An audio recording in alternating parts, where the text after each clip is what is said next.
Hello, welcome to Nixies Notes. I just want to say first before I start, I'm still new at videoing, so I do apologize if I knock the stand or if I'm not doing something right. I haven't gotten into editing yet. That's going to be my next phase, so please bear with me, and I do apologize if part of it's annoying or not, whatever. Okay, so what I'm going to show you today is a journal that I made. It's not an actual journal, I should take that back. It's a partially finished journal. It is a journal kit. I made this so that way people could, oh my gosh, I say like all the time. Sorry, just realized that, ew. All right, anyways. This is a journal kit, and what it is I put in all the pages and the signatures. I took out some papers, and I have some other little things that are going to go with it. I'm going to show everything. It's going to be on my Etsy site, but I just wanted to kind of give a quick flip through. So this is for someone who wants to be creative, but maybe not want to put in all the time to actually make the journal, but may want to be creative with the pages, not have someone putting in the folders, the journaling spaces or the other little collages or clusters or whatever. So this book is Wild Heart by John Eldridge. It's 3 signatures. I don't do just 3 stitches. I do 5 because some of the pages are smaller and I'm so afraid that they're only going to get like 1 stitch in them if I do 3. So I usually do about 5. It depends on how long it is. Sometimes I've done more, but 5 seems to work. And I just hit the stand again. Good job. All right. So this is the journal. I actually got it at Goodwill, one of my finds. I am going to say this, before I start, that this book itself does have some religious overtones in it, that the guy was writing from a religious standpoint. So it's Christian religious, just so you're aware.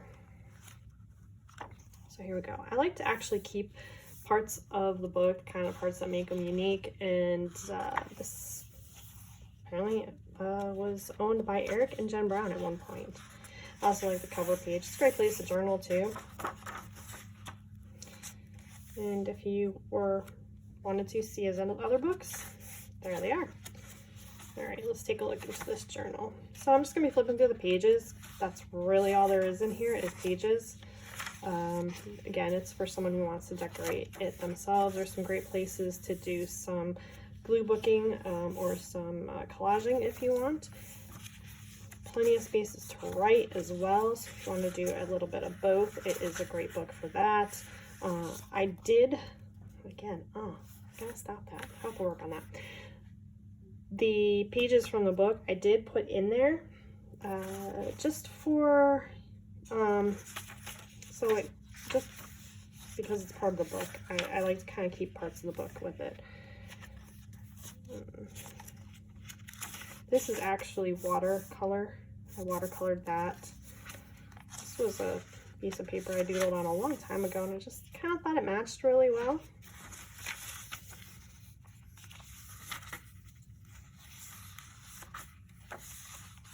This is from a relaxation book. Another cover page to this book itself. Here's the next signature. There's a folder in here.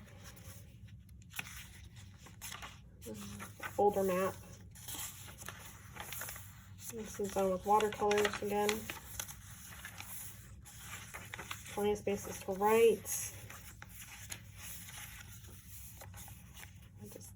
Thought it matched really well. I don't know why. A little flip out.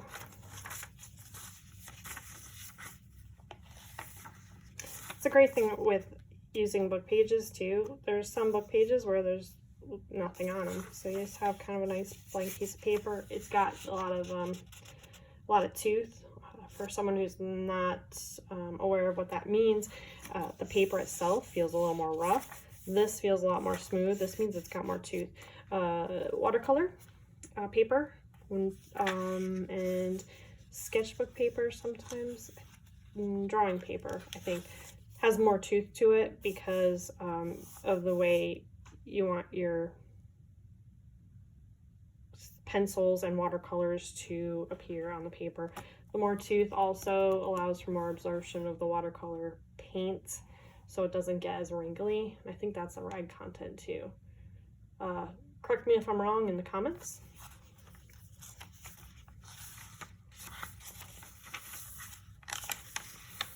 And if you want, I can look that up and I can do another quick video on that as well. So, because different paper that you write on and work on is going to have different results in how certain things appear onto the paper, if that makes sense.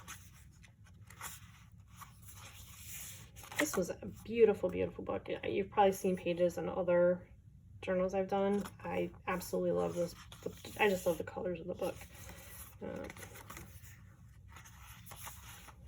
This is actually just done with colored pencil. Some of these pages are Lovely Bones. It's a book. Had a soft cover of it. I just ripped out some pages. This is, again, it's another watercolor page.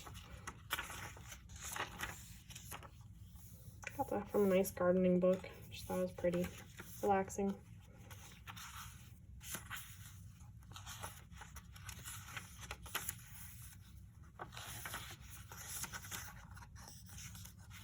And overall, there's not much to show, like no hidden things, because again, it's a kit. It's for someone to make their own. So that's the journal. With this journal will come some other things. I'm just gonna put that over there. So put the ribbon over here too. So there's about 20 pages from this book, all different parts of the book. I know it's over 20 pages. I don't know exactly how many over 20 pages it is. I kind of lost track around 13 or 14. So I think I counted 13 and 14 a couple times. But there's about 20 pages or more, probably about 22 if I were to guess correctly, of actual pages from this book that you can use. You can do circle poetry or blackout poetry. You can use them to make envelopes. You can use them to make pockets. You can use them for pretty much anything to draw on and add it into the journal. I also have 4 tags that will be going with this. I also have this. This is also kind of a tag. It's from a 8.5 by 11 piece of cardstock where I just glued paper on it and then I just cut out the shapes out of it. It's book paper and some brown paper that I had. You can collage on this, make it into a tag, make it into a bookmark, make it into just something pretty on the front, and journaling space on the back. I also have a handmade envelope. This sticker really matched the colors very well. It's actually from an eyeglass company, but I kind of liked it, so I'm putting it in here. I think it kind of belongs here with this journal. Some strips of paper, and then some of you've seen these in the book. These are the cuts that I had to make off of the ends of the pages to make them fit in the book, so I am including those as well. Some more, I have 2 more watercolored pages to kind of go with the other 2 that were already in there. And I have some ribbon over here. So I got this fun little ribbon. Sorry, trying to look and make sure I'm getting it in the camera. That fun little ribbon. We got this one. Some embroidery floss. I got green, purple, and blue. And this ribbon as well. I also have some beads. Let me pick them up and kind of go through them. Okay, so I have green pony beads, some blue pony beads, some purple pony beads. We have 3 of these. Colors in the book were green, purple, and blue, so I tried to kind of stick with that. 2 black pony beads. There's the camera. I found these 2 square beads. I thought they would go well. I have missing one of them. There's going to be 6 of these beads. I'm missing one of them, so there will be 6 of these beads. And 6 of these little heart beads. So, these can be used on tassels. You can put them on tags. You can hang them off tags. All sorts of fun stuff. So that's it. That's the kit, and that's it. I don't have to tell you like and subscribe because you hear that probably in every video, but maybe I will tell you that. I probably should just tell you that. So you can like and subscribe, and thank you for watching.